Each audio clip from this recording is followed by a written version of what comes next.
ماشاء اللہ لا حول ولا قوة الا باللہ العلی العظیم اعوذ باللہ السمیع العلیم من الشیطان اللعین الرجیم۔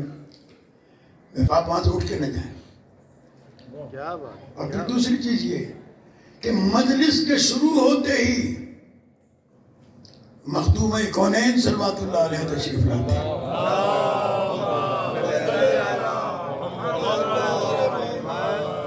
اور ایک بات جب یاد رکھیے، آج کی یہ مجلس جو شہزادی سے منسوب ہے، آپ 12 مہینے پرسہ دیتے ہیں بی بی کو، آج پیغمبر پرسہ لینے کے لیے آئے ہیں، آج امام زمانہ پرسہ لینے کے لیے آئے ہیں۔ اس مجلس کی اہمیت ہے،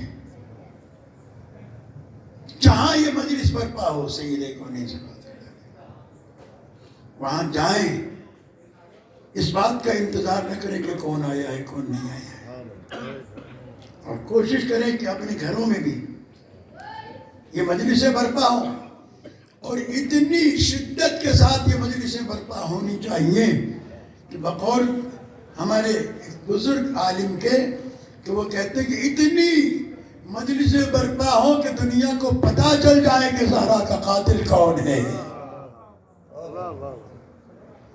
اور کسی عالم نے بہت خوبصورت جملہ کہا تھا، یہ دل کی بات ہے، ابھی بھی ہم تجھ سے شرمندہ ہیں کہ 1400 سال میں ہم اس قابل بھی نہیں ہو سکے کہ ہم کھل کر تیرے قاتل کا نام لے سکیں۔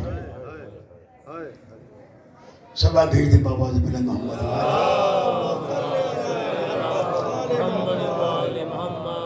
دیکھیے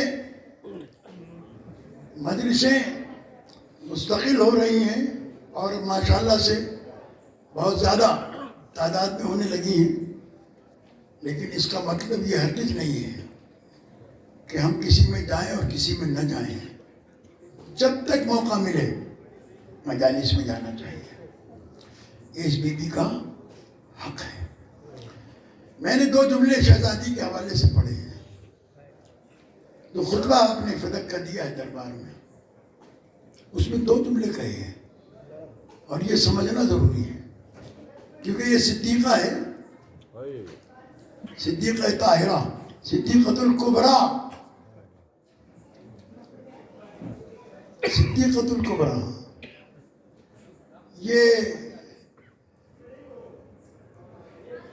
شہزادی نے 2 جملے کہے ہیں، اس سے پہلے بہت سارے جملے ہیں، مجھے وہ نہیں عرض کرنا، مجھے صرف یہ 2 باتیں کہہ کے آگے بڑھ جانا ہے کہ شہزادی نے پیغام دیا ہے، فرماتی ہے امامتنا امانا من الفرقہ، جس کے دل میں ہماری امامت کا عقیدہ ہوگا، اللہ نے اس امامت کو فرض ہی اس لیے کیا ہے تاکہ تمہیں فرقوں سے محفوظ کر دے۔ جہاں فرقے ہوں گے وہاں ہماری امامت نہیں ہوگی، جہاں فرقے ہوں گے، جس کا دل چاہتا ہے اور جو اٹھتا ہے، میں بار بار کہتا رہتا ہوں اپنی مجالس میں کہ اس جملے سے پرہیز کریں، یہ جملہ ایمان کے لیے بالکل ایٹم بم کی طرح خطرناک ہے، ایمان کو تباہ کر دیتا ہے، کہ دین کے معاملے میں آپ یہ کہیں کہ میں یہ سمجھتا ہوں، یہ وہ جملہ ہے کہ جو معصوم نہیں کہہ سکے۔ میں اپنے 45 سالہ مطالعے کی روشنی میں کئی ہزار کتابیں دیکھی، سینکڑوں علماء سے ملاقات کی، ایک جملہ دکھا دے کوئی کسی معصوم کا جہاں معصوم نے کہا ہو کہ میں یہ سمجھتا ہوں۔ بہت اچھا کہا قبلہ، بہت اچھا۔ یہ لفظ یاد رکھیے گا میرا، بس جب آپ اس دنیا سے نکل کے باہر آ جائیں گے نا کہ میں یہ سمجھتا ہوں، آپ کا ایمان اور ہمارا ایمان محفوظ ہو جائے گا۔ ورنہ ہر آدمی کہتا ہے میں تو یہ سمجھتا ہوں، میں تو یہ نہیں مانتا، میں تو یہ صحیح نہیں سمجھتا، میں کا لفظ نکل جانا چاہیے۔ اس کے لیے ایک چھوٹی سی روایت اور پھر اس کے بعد میں بات کو آگے بڑھاتے ہیں کہ حضرت جابر ابن عبداللہ انصاری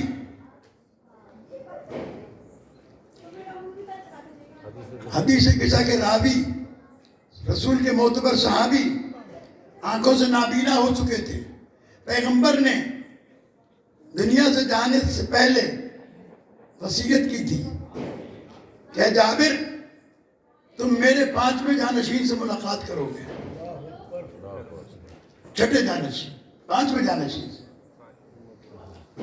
میرا سلام کہہ دینا. نام محمد ہوگا, لقب باقر ہوگا. جب امام باقر علیہ السلام ظاہری عمر کے اعتبار سے چلنے لگے اور بابا کی محفل میں آئے تو امام سجاد علیہ السلام نے فرمایا کہ چچا کو سلام کرو. آئے جناب جابر ابن عبداللہ انصاری کو سلام کیا. جابر ابن عبداللہ انصاری نے پوچھا اس میں گرامی کیا ہے؟ کہا مجھے محمد کہتے ہیں, لقب میرا باقر ہے. دونوں ہاتھ بڑھا دیے, گود میں بٹھا لیا, پیار کیا. جناب جابر پوچھنے لگے کیسے ہے طبیعت آپ کی, کیسا مزاج ہے آپ کا؟ کہا یہ تو سب ہو جائے گا, پہلے میرے جد کا پیغام تو پہنچا دے. اسے کہتے ہیں امامت, اسے کہتے ہیں امامت. کہاں مجھے یاد آیا آپ کے جد نے سلام کہا تھا. اس کے بعد امام نے سوال کیا. میں سمجھتا ہوں یہ بات ذہن میں اگر بیٹھ گئی تو انشاءاللہ العزیز سارے مسائل درست ہو جائیں گے. حضرت امام محمد باقر علیہ السلام فرماتے ہیں چچا جابر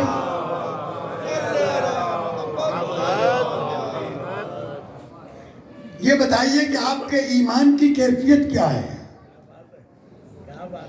ایمان کی کیفیت کیا ہے؟ فرمایا مولا میں بڑھاپے کو جوانی پر, غربت کو دولت پر, صحت بیماری کو صحت پر ترجیح دیتا ہوں. اس لیے کہ جتنا خدا بیماری میں یاد آتا ہے صحت میں نہیں آتا. جس قدر خدا غربت میں یاد آتا ہے دولت میں یاد نہیں آتا. جس قدر خدا بڑھاپے میں یاد آتا ہے جوانی میں نہیں آتا. یہ جو لفظ میں کہا نا کہ میں جوانی پر, بڑھاپے کو, میں صحت پر, مرض کو, میں دولت پر, غربت کو, یہ جو لفظ میں کہا تو جناب جابر سے کہنے لگے چچا یہ میں کیا ہے؟ یہ میں کیا ہے؟ جناب جابر گھبرا گئے. کہا مولا پھر آپ فرما دیجئے. دیکھیے اسے کہتے ہیں ایمان, ورنہ کہتے میں نے رسول سے لے کے اس وقت تک رسول کا زمانہ دیکھا, میں نے علی علیہ السلام کا زمانہ دیکھا, میں نے امام حسن کا زمانہ دیکھا, میں نے امام حسین کا زمانہ دیکھا, میں نے آپ کے والد کا زمانہ دیکھا. آپ مجھے کیا سمجھا رہے ہیں؟ لیکن جانتے ہیں یہ امام ہیں, میں کتنا بھی بزرگ ہو جاؤں دین کی تفہیم میں ان کا ہی محتاج رہوں گا. تو اگر 5 معصوموں کے ساتھ رہنے کے باوجود بھی گنجائش رہ جائے دین سمجھنے کی, جس نے ایک امام کو بھی نہ دیکھا اس کے پاس کتنی گنجائش ہوگی؟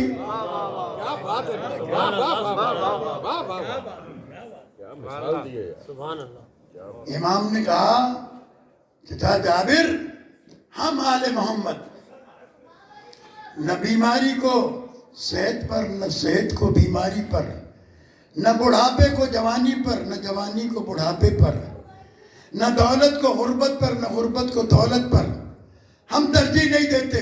ہم یہ دیکھتے ہیں خدا جوانی میں راضی ہے تو ہم جوانی میں راضی, وہ بڑھاپے میں راضی ہے تو ہم بڑھاپے میں راضی, وہ صحت میں راضی ہے تو ہم صحت میں راضی, وہ بیماری میں راضی ہے تو ہم بیماری میں راضی, وہ اگر غربت میں راضی ہے تو ہم غربت میں راضی, وہ دولت میں راضی ہے تو ہم دولت میں راضی. یعنی مرضی پروردگار. اور یہ وہ فرما رہا ہے جنہیں اللہ نے اپنی مرضی کا ٹائٹل دیا ہے. یہ وہ لوگ ہیں جنہیں قرآن میں اللہ نے کہا وَمَا تَشَاءُونَ إِلَّا أَن يَشَاءَ اللَّهُ, تم کچھ نہیں چاہتے ہو مگر وہ چاہتے ہو جو میں چاہتا ہوں. امام عصر علیہ السلام سے پوچھا گیا تھا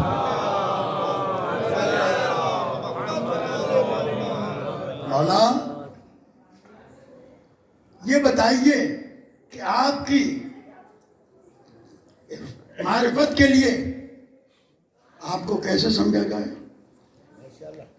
آپ نے فرمایا کہ قلوبنا مشیت قلوبنا صلوات بھیج محمد والے محمد علیہ وسلم قلوبنا اوعیت لمشیت اللہ اذا شاء اللہ شئنا، ہمارے دل اللہ کی مشیت کا ظرف ہیں، جب وہ کچھ چاہتا ہے بس ہم وہی چاہتے ہیں۔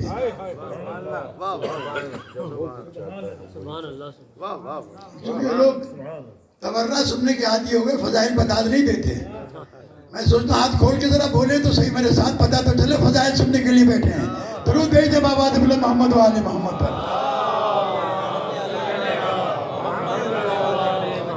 میں ابھی 2 چٹکیاں لوں گا، دیکھیں سارے آگے سے شروع سب بولیں گے۔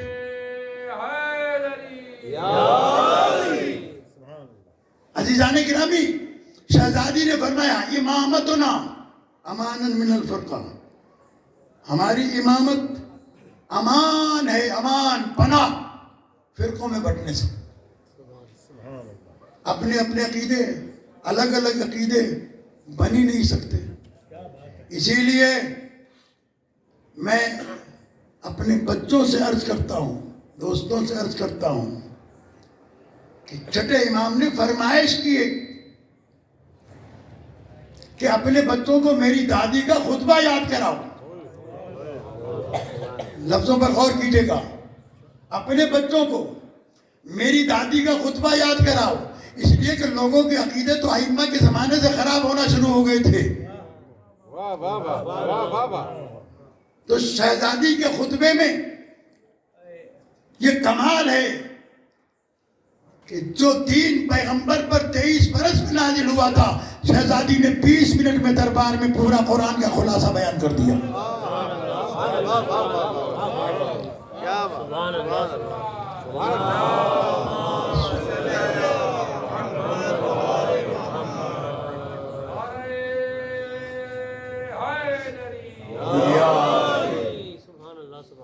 خطبہ ظاہر ہے کہ میں پورا خطبہ تو نہیں پڑھ سکتا، 1-2 جملے آج پڑھوں گا، اور اگر زندگی بخیر رہی تو ظفر کے یہاں انشاءاللہ اگلی مجلس میں اگلا حصہ پھر وہاں بیان کروں گا۔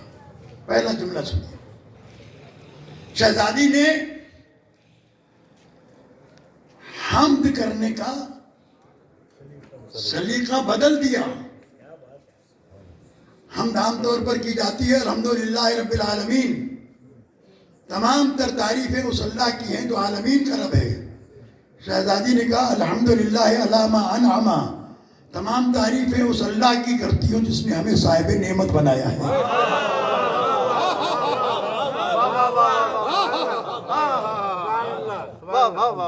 یہ اصحاب نعمت کون ہے؟ یہ وہ جن کا رستہ مانگا جاتا ہے صراط الذین انعمت علیہم، ان کا رستہ دکھا، ان کے رستے پر قائم رکھ جن پر تو نے نعمتیں نازل کی ہیں۔ یہ جملہ شہزادی نے کہا، یہ نعمتوں والے ہیں کون؟ دیکھیں نعمتیں تو سب کو ملتی ہیں، گھر نعمت ہے، اچھا رزق نعمت ہے، اولاد نعمت ہے، صحت نعمت ہے، بیوی نعمت ہے، بچے نعمت ہے، یہ ساری چیزیں نعمت ہیں جی، ساری نعمتیں ہیں۔ لیکن شہزادی نے دونوں جملے الگ الگ کہہ کے بیان کیے۔ الحمدللہ علی ما انعم، شکر ہے اس پروردگار کا جس نے ہمیں صاحب نعمت بنایا، والثناء بما قدم من عموم نعمتیں، اور جو ساری کائنات کو دی ہے اس میں بھی ہمیں شامل کیا ہے۔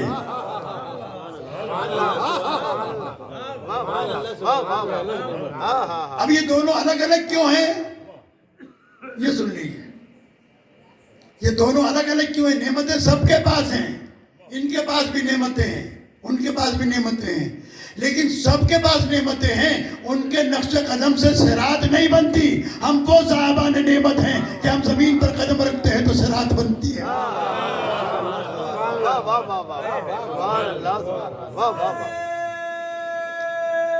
حیدری زمین پر قدم رکھتے ہیں تو صراط بنتی ہے. بہت اعلیٰ. صراط الذین انعمت علیہم. ہمیں پہچانو کہ تم نماز میں رستہ مانگتے ہو، ان کا رستہ دکھا جو اصحاب نعمت ہے. کون ہے اصحاب نعمت؟ اولئک الذین انعم اللہ علیہم من النبیین والصدیقین والشہداء والصالحین. میں اس کی وضاحت اگر ابھی کروں گا تو بہت دیر ہو جائے گی. بس یہ 4 گروہ قرآن نے بتائے ہیں نعمت والے. جو اصحاب نعمت ہیں. 4 گروہ. نبی ہے، صدیق ہیں، اور صدیق وہ نہیں جس کا ابا نام صدیق رکھ دے یا امت کسی کو صدیق کہنے لگے. میں نے بھی صفت بتائی ہے. صدیق اسے کہتے ہیں جو کہہ دے وہ ہو جائے. اگر کہہ دے بچے کہ اماں کل نئے کپڑے پہننا ہے تو صدیقیوں نے کہا کہ کل درزی لائے گا. شہزادی نے درزی کو کپڑے دیے نہیں تھے.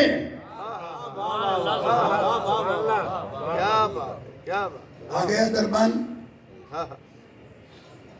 رضوان یا جبرائیل، دونوں میں سے کوئی بھی ایک آیا، دروازہ بجایا. چونکہ شہزادی نے کہا تھا درزی لائے گا، اس لیے نہیں کہہ سکتا کہ جبرائیل آیا ہے، نہیں کہہ سکتا رضوان آیا ہے. کانا خیاط الحسنین، میں حسنین کا درزی ہوں. تو میں سوال کروں، جبرائیل 1,24,000 انبیاء کو اللہ کا پیغام پہنچانے والا سردار الانبیاء، سردار الملائکہ، فرشتہ، سردار الملائکہ، جبرائیل لفظ سے اپنا تعارف کیوں نہیں کراتے؟ جنت کا رضوان ہونا اور سیدہ زہرا سلام اللہ علیہ کے دروازے کا دربان ہونا اور. تو جبرائیل تم تو جنت کے رضوان ہو، انبیاء کے لیے وحی لاتے ہو. تو جبرائیل کہیں گے مولوی تیرے اس بات کا علم نہیں، شاید یہ اعتراض وہ کرے جس کے پاس معرفت نہ ہو. جنت ورثہ ہے، یہ وارث ہیں. ان کا نوکر کہلانا جنت کے نوکر کہلانے سے افضل ہے. وارث جنت ہے. جنت ورثہ ہے، یہ وارث ہیں. لہذا ان کا غلام کہلانا جنت کے غلام کہلانے سے، جنت کے رضوان کہلانے سے افضل ہے. عزیزان گرامی، یہ وہ دروازہ ہے کہ شہزادی نے جب یہ جملہ کہا نا، تو اب جملہ سنیے گا کہ شہزادی نے کہا ہمیں اللہ نے صاحب نعمت بنایا ہے. قرآن مجید نے کہا نعمتیں تو سب کے پاس ہیں، لیکن اللہ نے فرق بتایا. صراط الذین انعمت علیہم، ان لوگوں کا رستہ جن پر تو نے نعمتیں نازل کی ہیں. غیر المغضوب علیہم ولا الضالین، یہ اصحاب نعمت وہ ہیں نہ جن پر تو کبھی غضبناک ہوا، نہ کبھی لا تحزن کہا، اور نہ یہ کبھی گمراہ ہوئے. یہ 2 جملے بتا رہے ہیں جو 40 سال کے بعد مسلمان ہوئے وہ اصحاب نعمت نہیں آئے. کیا بات. سبحان اللہ. کیونکہ غیر المغضوب علیہم ولا الضالین، جو ماضی میں کبھی گمراہ نہ رہے ہوں وہ اصحاب نعمت ہے. جو 40 سال تک بتوں کی پوجا کرتے رہے اور کلمہ پڑھ کر مسلمان ہوئے، وہ صحابی تو ہو سکتے ہیں، نمازی ہو سکتے ہیں، حاجی ہو سکتے ہیں، جنتی ہو سکتے ہیں، لیکن سردار جوانان جنا نہیں. واہ واہ واہ، سبحان اللہ. متقی تو ہو سکتے ہیں، امام المتقین نہیں. مومن تو ہو سکتے ہیں، امیر المومنین نہیں. صلوات بھیج دیں بابا بلند محمد و آل محمد پر.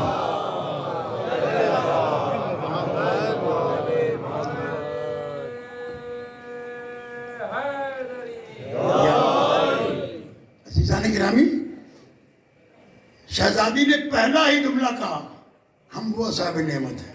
اور اب میں ہاتھوں کو جوڑ کے عرض کروں، یہی سبب ہے کہ جب اصحاب نعمت کو چھوڑ دیا دنیا نے تو اب دعا یہی کرتے ہیں کہ اللہ ہمیں صراط دکھا. تو ملے گی کہاں سے جن سے دشمنی کی؟ اب صراط کہاں سے ملے گی؟ اور یہی فرق مولانا محمد اسماعیل دیوبندی علی اللہ مقام و بیان کیا کرتے تھے. کہتے تھے فرق ہے جنہیں ان کا رستہ مل گیا، جو اصحاب نعمت تھے، وہ الحمد کا ختم ہونے کے بعد کہتے ہیں الحمدللہ رب العالمین. جنہیں نہیں ملا وہ ابھی تک کہتے ہیں آمین. آمین کہا جاتا ہے نعمت کے ملنے کی دعا کرنے کو، الحمد کہا جاتا ہے نعمت ملنے کے اوپر شکر کرنے کو. صلوات بھیج دیں بابا بلند محمد و آل محمد علیہ وسلم. الحمدللہ ولا ما انعم ولا الشکر، اور اس کا شکر ہے علامہ علامہ جس نے ہمیں صاحب الہام بنایا ہے. والثناء بما قدم من عموم نعمت ابتداها، اور اللہ کی ثنا جو اس نے ہمیں تمام کائنات کی عمومی نعمتوں میں بھی ہمیں اپنا شریک بنایا ہے. بڑی تفصیلی گفتگو ہے. تو شہزادی کے دو جملے فرماتی ہیں ابتدا بلا اعتزاء امثلۃ امتثلها. شہزادی کہتی ہیں اس اللہ کی حمد کرتی ہوں جس نے اس کائنات کو بنایا تو اس کے سامنے کوئی نقشہ رکھا ہوا نہیں تھا. کن کہتا گیا یہ بنتی گئی. کن کہتا گیا یہ بنتی گئی. اور اس کے بعد شہزادی فرماتی ہیں کہ یہ وہ اللہ ہے جس کی میں حمد کر رہی ہوں. الممتنع من الابصار رؤیتو. اگر صدیقہ کبریٰ صلوات اللہ علیہ یہ کہتے ہیں کہ الممتنع من الابصار رؤیتو، خداوند عالم کی ذات کے بارے میں تعریف کرتے ہوئے کہتی ہے وہ اللہ ہے کہ جسے کبھی کائنات میں کوئی دیکھ ہی نہیں سکتا، اسے اللہ کہتے ہیں. جو نظر آ جائے وہ اللہ نہیں ہوتا. وَمِنَ الْأَوْهَامِ کیفیتوں، اور انسان کے ذہن میں یہ بھی نہیں آ سکتی کہ اس کی کیفیت کیا ہے. ہر کیفیت سے پاک ہے. من الابصار رؤیتو ومن الاوہام کیفیتو. اس کے بعد آگے بڑھ کے شہزادی نے ایک جملہ کہا اپنے بابا کی تعریف کرتے ہوئے. میں جلدی بس دو چار جملے تاکہ آپ کا ذوق ڈیولپ ہو جائے اور آپ گھر جا کر صلوات بھیج دیں محمد و آل محمد. اپنے بچوں کو بھی پڑھائیں، خود بھی پڑھیں، اور پھر دیکھیں کہ آپ کا ایمان اور عقیدہ کہاں کھڑا ہے. اس لیے کہ فیس لے کر مجلس پڑھنا اور ہے، اور زبان کٹوا کر مولا کے فضائل بیان کرنا اور ہے. یہ سب نے نہیں کہا تھا کہ کتنے پیسے دو گے کہ میں علی کے فضائل پڑھوں. جی میں عرض کر رہا ہوں آپ کی خدمت میں کہ شہزادی نے جو جملہ کہا ہے، فرمایا میں اپنے بابا کی تعریف کرتے ہوئے کہا کہ میرا بابا وہ ہے کہ اللہ نے اسے اس وقت مصطفیٰ بنایا جب کائنات کی تمام مخلوق اللہ کے علم غیب کے پردے میں چھپی ہوئی تھی. اس نے قرآن کو نازل کیا. اس میں چلتے چلتے شہزادی نے کہا کہ تم پر ایمان فرض کیا تاکہ تم شرک سے پاک ہو جاؤ، نماز فرض کی تاکہ تکبر سے پاک ہو جاؤ، روزہ فرض کیا تاکہ تم اللہ کے لیے خالص ہو جاؤ، حج فرض کیا تاکہ تمہارا دین مضبوط ہو جائے، زکوٰۃ فرض کی تاکہ تمہارا نفس پاک ہو جائے، تمہارے مال میں اضافہ ہو جائے. اور اس کے بعد بھی یہ جملے جو میں نے ابھی آپ کے سامنے عرض کیے کہ شہزادی نے کہا کہ امامتنا امانا من الفرقہ، اگر ہماری امامت کو پیش نظر رکھو گے تو پھر میں نے کسی وقت مجلس میں کہا تھا امیر المومنین علیہ السلام کی وصیت جناب کمیل کو کہ یا کمیل لا تاخذ الا عنا تکن منا، اے کمیل کسی سے کچھ نہ لینا، جو کچھ لینا ہم آل محمد سے لینا، پھر تم ہمارے نہیں رہو گے، ہم میں سے ہو جاؤ۔ یہ جملے کی اہمیت، واہ واہ واہ واہ، یہ منیت کی منزل ہے۔ حسین منی وانا من حسین، میں سے ہو جاؤ۔ ہم میں سے ہو جاؤ گے، کیوں؟ جو کچھ لوگے ہم سے لوگے، واہ واہ، مولوی سے نہیں، مولا سے۔ مولا اگر مولوی بھی مولا سے لے کے دے تو لے لو، لیکن مولوی اگر اپنی بتائے تو پھر نہ لینا۔ جی جو کچھ لینا ہم سے لینا، پھر تم ہم میں سے ہو جاؤ گے، اور یہ سند دینے کا حق انہی کو ہے۔ اور میں یہ اپنے دل میں سوچا کرتا ہوں کبھی کبھی کہ مشکل کشا کیسے کیسے مشکل کشائی کرتے ہیں۔ دیکھیے ابو بکر کا بیٹا محمد کہنے لگے ثالث الحسنین، حسنین کا تیسرا بھائی ہے۔ یہ سند یہی دے سکتے ہیں، بات اور تو کوئی نہیں دے سکتا۔ السلمان منا اہل البیت، سلمان ہم اہل بیت میں سے ہے۔ تو مولا نے شاید یہ سوچا ہو قیامت تک آنے والے شیعہ دل میں حسرت رکھیں گے کہ کاش ہم بھی ہوتے اس دور میں تو ہمیں بھی منیت کی سند مل جاتی۔ مولا نے کہا میں مشکل کشا ہوں، تمہاری مشکل قیامت تک کے لیے حل کر کے جا رہا ہوں، تم جو کچھ لینا ہم سے لینا، پھر منیت کی منزل پہ ہم تمہیں فائز کر کے جاتے ہیں۔ واہ واہ واہ واہ واہ واہ واہ واہ، سبحان اللہ، کیا بات، ہم تمہیں منیت کی منزل پہ فائز کر کے جاتے ہیں۔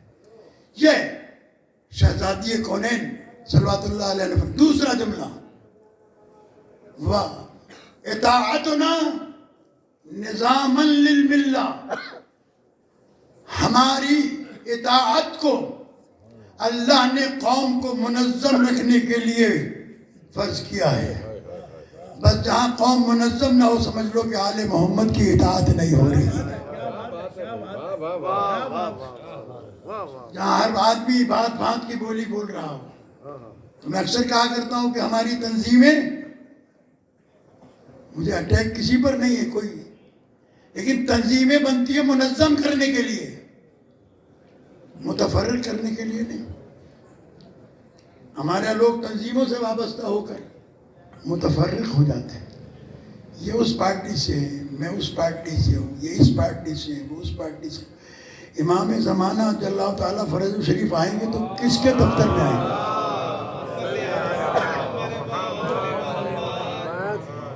کس کے کیمپ میں امام آئیں گے؟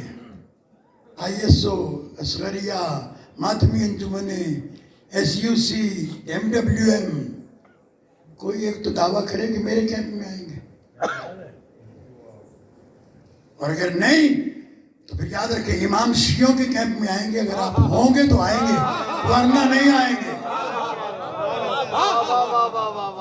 صلوات بھیجیں بابا سے بلند محمد و آل محمد علیہ وسلم۔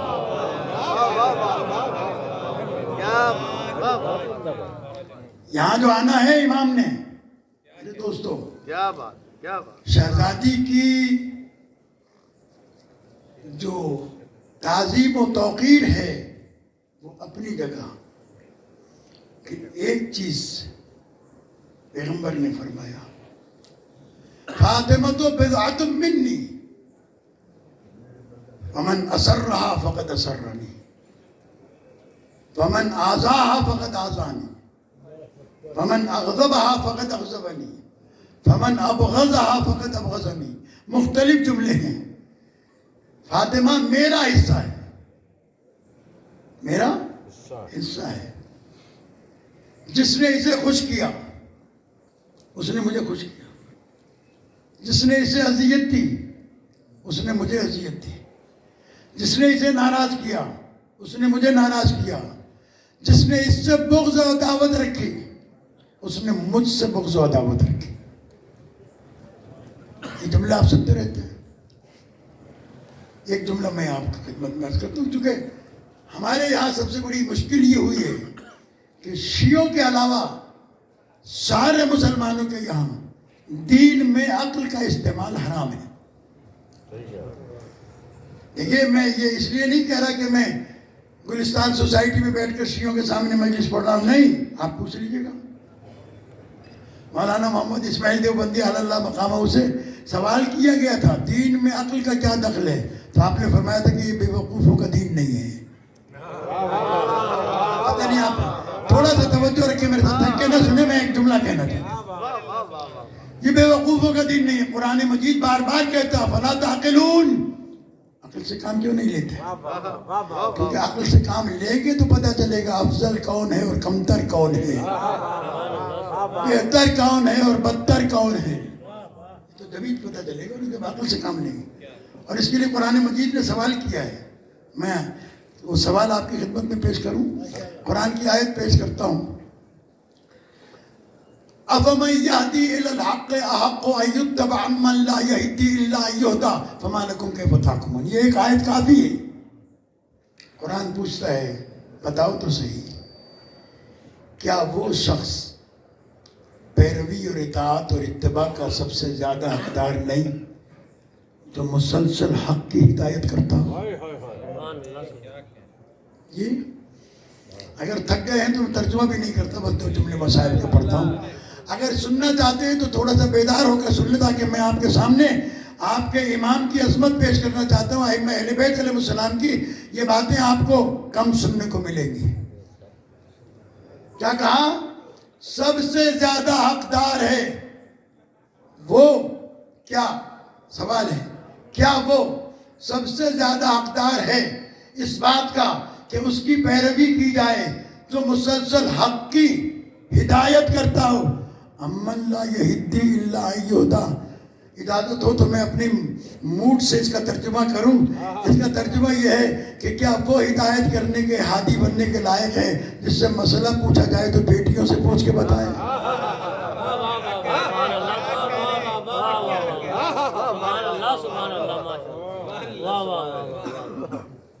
جب تک خود اسے سیدھا نہ کیا جائے وہ دوسروں کی ہدایت نہ کر سکے۔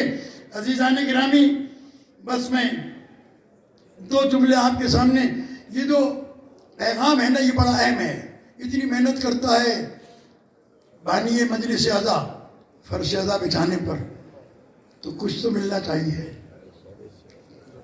شب ہفتہ ہے، کیا کہا؟ وہ سب سے زیادہ حقدار ہے۔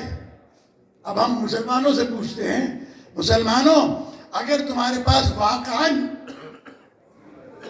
اللہ اور اس کے رسول و قرآن کی پیروی کا کوئی سلسلہ ہے، ایک بات بتاؤ، تاریخ طبری میں لکھا ہے کہ جب مسلمان پہلے خلیفہ کو انتخاب کر کے الیکشن کے ذریعے سے ممبر پہ لا کے بٹھایا تو انہوں نے وہ جگہ چھوڑ دی جہاں رسول بیٹھتے تھے، ایسا ہی ہے۔ یہ بتانے کے لیے کہ میں رسول کا خلیفہ نہیں ہوں، تمہارا خلیفہ ہوں۔ اگر رسول کا خلیفہ ہوتا تو مسند پہ بیٹھتا، اور جو پہلا خطبہ دیا وہ تاریخ میں موجود ہے، علماء سے پوچھ لیجئے، ورنہ علماء نہ بتائیں گوگل سے پوچھ لیجئے گا، گوگل بتا دے گا۔ پہلا خطبہ دیا حضرت نے، اور اسی لیے میں انہیں صدیق مانتا ہوں۔ واہ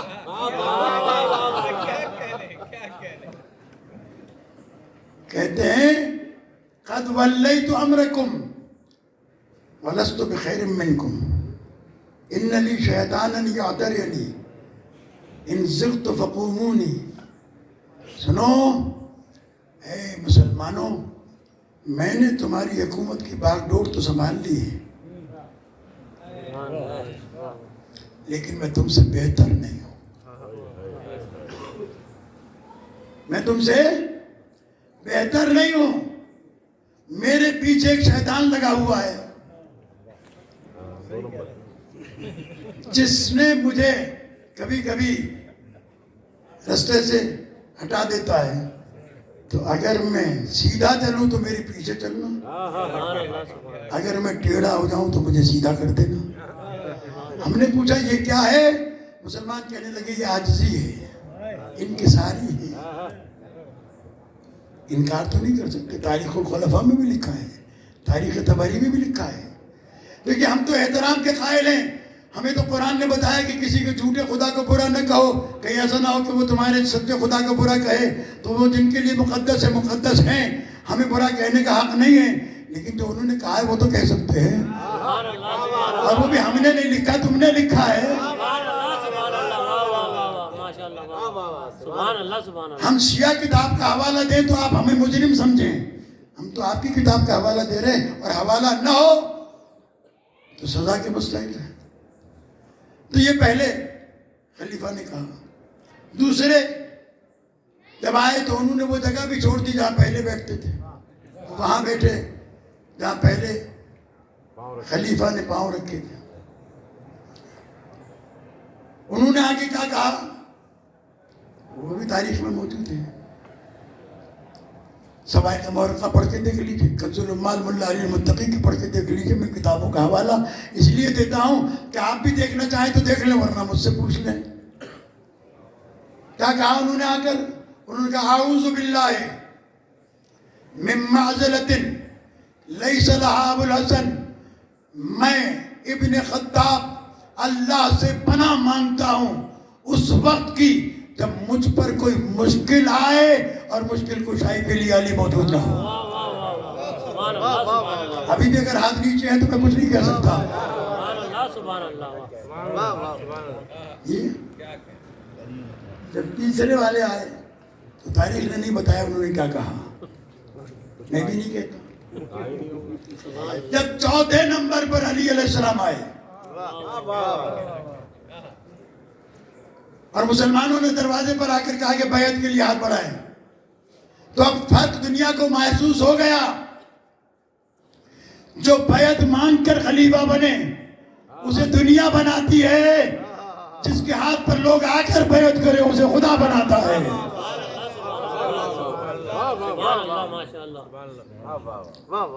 اسے خدا بناتا ہے. مولانا کے ہاتھ پہ بیعت ہوئی, اس میں تفصیل سنی. مولانا کہتے ہیں میرے پیر کچل دیے لوگوں نے. چوتھے نمبر پر لوگ کہتے ہیں کہ اگر علی حقدار تھے تو پہلی جنگ میں پہلے مرحلے پر جنگ کیوں نہیں کی, کیوں نہیں اٹھے, کیوں نہیں اپنے حق کے لیے آواز بلند کی.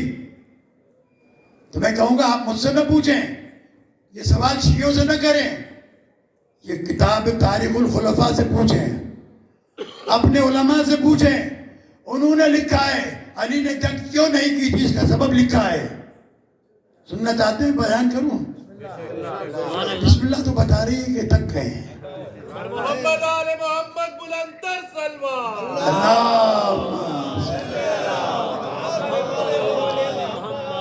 عزیزان گرامی, میں آپ کو وہ حقائق بتا رہا ہوں کہ آپ سے دفتروں میں, کالج میں, یونیورسٹیز میں, محافل میں سوال ہوتا ہے کہ علی اگر خلافت کے حقدار تھے تو جنگ کیوں نہیں کی, کیوں نہیں اپنا حق کے لیے آواز اٹھائی, کیوں نہیں باہر نکلے, کیوں نہیں تلوار اٹھائی.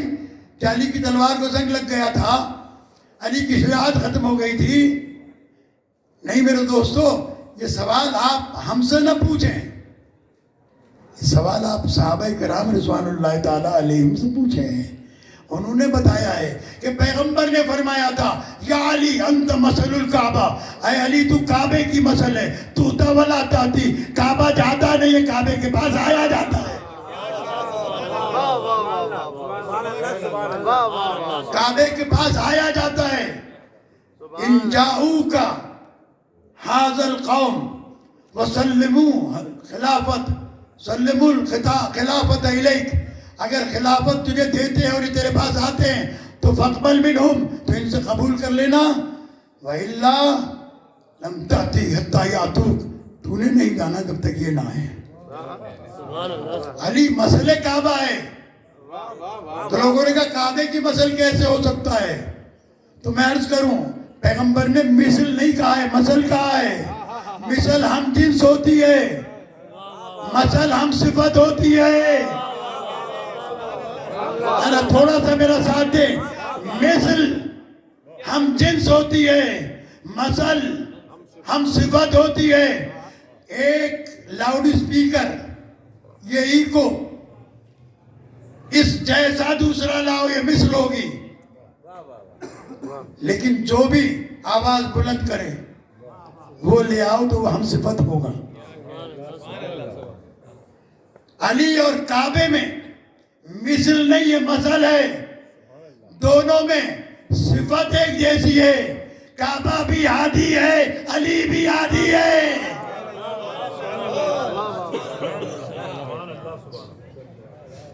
پر محمد آل محمد بلندر سلمان.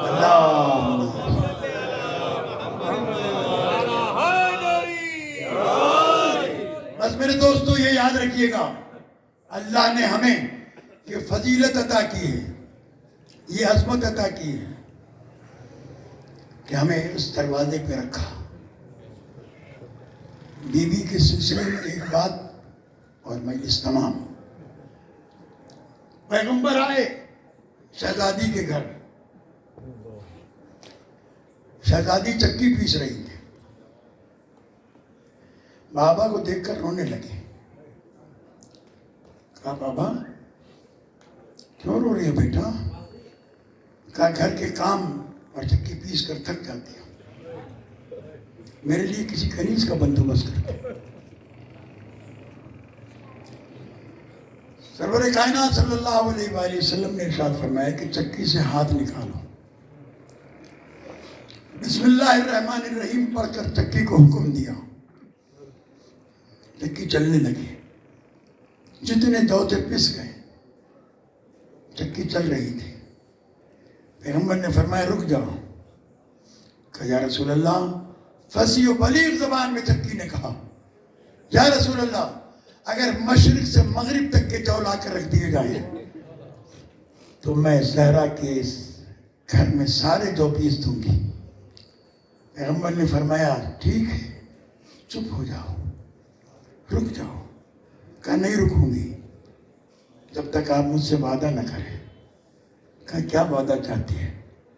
کہا میں نے قرآن مجید کی آیت سنی ہے، میرے گھر میں قرآن کی تلاوت ہوتی ہے. یہاں قرآن کی آیت ہے کہ قیامت کے دن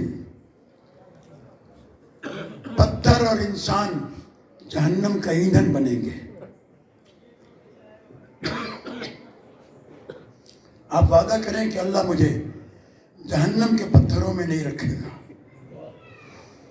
پیغمبر نے وعدہ کیا، میں محمد وعدہ کرتا ہوں کہ قیامت کے دن تجھے سیدہ زہرا کے محل میں چنا جائے گا، یہ تیری برکت ہے. پھر پیغمبر نے بیٹی سے وعدہ کیا اور کہا بیٹی یہ دنیا کی تکلیفیں کم ہے، میں تجھے ایسی چیز بتا دوں جس کی مثل دنیا کا آخرت میں نہیں مل سکتی.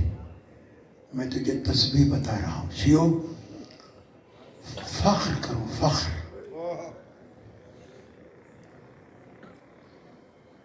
تجھے تسبیح بتاتا ہوں. 34 مرتبہ اللہ اکبر، 33 مرتبہ الحمدللہ، 33 مرتبہ سبحان اللہ. بزرگ جانتے ہیں، جو نہیں جانتے وہی سن لیں. پیغمبر نے فرمائی یہ وہ تسبیح ہے جو تمام مشکلات کا حل بھی ہے، اور اگر اس تسبیح کو واقعاً پڑھا جائے جیسے پڑھنے کا حق ہے، اللہ اکبر اللہ اکبر اللہ اکبر، الحمدللہ الحمدللہ الحمدللہ، سبحان اللہ سبحان اللہ سبحان اللہ، اگر اس طریقے سے پڑھا جائے تو ایک تسبیح کا ثواب 1000 رکعت کے برابر ہے. یعنی 5 نمازیں پڑھیں اور 5000 رکعت نماز کا ثواب حاصل کریں. عزیزان گرامی، یہ سیدہ زہرا کی برکت نہیں تو اور کیا ہے.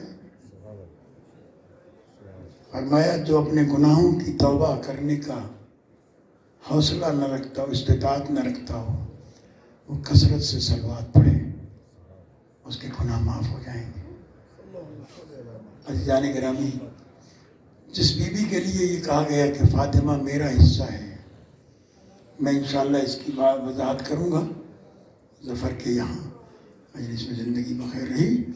آج صرف اتنی سی بات سن لیجیے کہ وہ جسے پیغمبر نے اپنے جسم کا حصہ قرار دیا، جسے اس کی اذیت کو اپنی اذیت قرار دیا. یہ بچپن میں یتیم ہو گئی تھی شہزادی. جب جناب خدیجہ الکبریٰ سلام اللہ علیہ کی شہادت اور وفات کا وقت آیا تو بی بی بستر علالت پر تھی. میری طرف دیکھیے گا، تھوڑے سے توجہ رکھیے گا. بی بی بیمار ہیں، بستر علالت پر ہیں.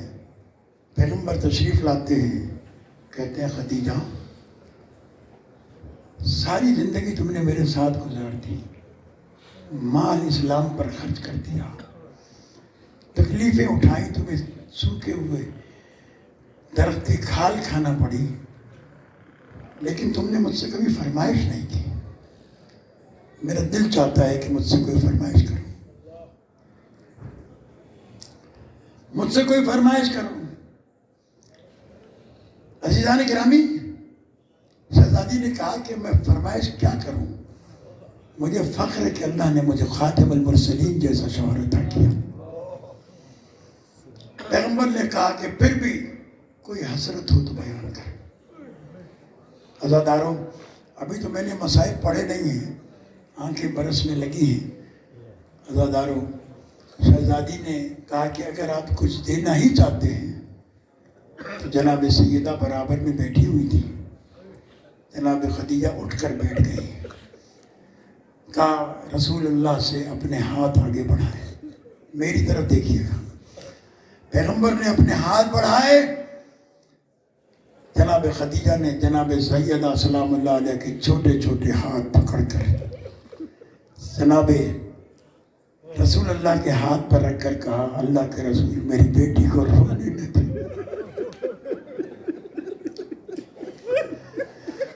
میری بیٹی روئے گی تو میری قبر ہل جائے گی. میری بیٹی روئے گی تو میری قبر ہل جائے گی. عزیزان گرامی، اس بیٹی کو امت نے اتنا رلایا کہ شہزادی رو کے کہتی ہے سبت علیہ مصائب والنہار سبت علیہ مسکن لیالی. بابا آپ کے بعد وہ مصیبتیں پڑی، اگر دنوں پر پڑتی تو سیاہ راتوں میں بدل جاتی. عزاداروں، میں گزشتہ 11-12 سال سے اشرا پڑھ رہا ہوں. میں نے شہزادی کے بارے میں جب سے مطالعہ کیا ہے اب مجھ سے مصائب پڑھے نہیں جاتے. خدا جانے پتہ نہیں کتنے پڑھ سکوں گا. میں شہزادی کی شہادت مکمل پڑھ نہیں پاتا ہوں. کیسے پڑھوں اس بی بی کی شہادت جو بابا کے مزار پہ آئی نا، بایاں ہاتھ بابا کے قبر پر رکھا. مرزا دبیر نے شہزادی کے تمام تر حسرتوں کو اپنے سلام کے پہلے شعر میں کہا ہے. اگر سمجھا سکا تو خدا کی قسم مصائب کے لیے یہ شعر کافی ہے کہ بی بی بایاں ہاتھ رکھ کر کہتی تھی نا، کہتی تھی بابا اب آپ کی بیٹی سیدھے ہاتھ میں تسبیح بھی لے گی. مرزا دبیر کہتے ہیں بابا بطول آئی ہے تسلیم کے لیے، اٹھیے یتیم بیٹی کی تعظیم کے لیے. باپ کی شہادت کے تیسرے دن شہزادی کو کہنا پڑا اعلموا انی فاطمہ، امت والوں پہچانو میں فاطمہ زہرا. عزادار علماء نے لکھا ہے کہ تاریخ انسانیت کے انسائیکلوپیڈیا میں آج تک کوئی ایسی عورت نہیں دیکھی گئی جس کی 18 برس کی عمر میں کمر جھک گئی ہو، بال سفید ہو گئے ہو، ہاتھ میں عصا آ گیا ہو. یہ فقط رسول کی بیٹی ہے. عزاداروں لکھتے ہیں علماء کہ جب شہزادی بابا کی خبر سے واپس پلٹتی تھی گھنٹے سے زیادہ وقت لگ جاتا تھا گھر پہنچتے. 80 قدم کا فاصلہ شہزادی کیوں اتنی دیر میں طے کرتی تھی؟ عزادار علماء نے لکھا جس کی پسلیاں ٹوٹ جائیں وہ چل نہیں سکتی.